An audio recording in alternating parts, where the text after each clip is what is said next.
ராமநாதபுரம் மாவட்டம் திருப்பாலைக்குடி கிராம தலைவர் கொடூரமாக குத்தி கொலை செய்யப்பட்டுள்ளார்.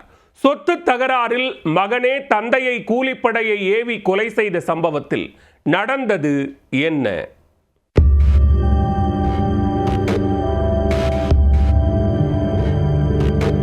ராமநாதபுரம் மாவட்டம் திருப்பாலைக்குடி அருகே குயவனேந்தல் கிராமத்தைச் சேர்ந்தவர் காசிலிங்கம்.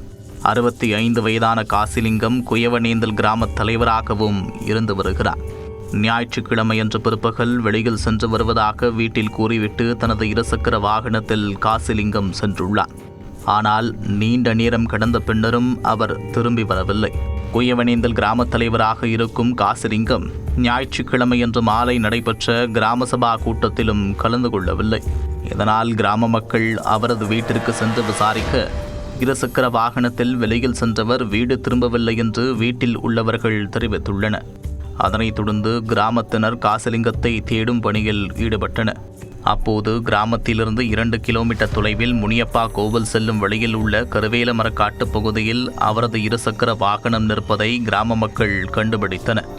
இதனையடுத்து இரவில் காட்டுப்பகுதியில் தேடியபோது கழுத்து மற்றும் மார்பில் பல இடங்களில் கத்தியால் குத்தப்பட்ட நிலையில் காசிலிங்கம் உயிரிழந்து கிடந்தது தெரிய வந்தது.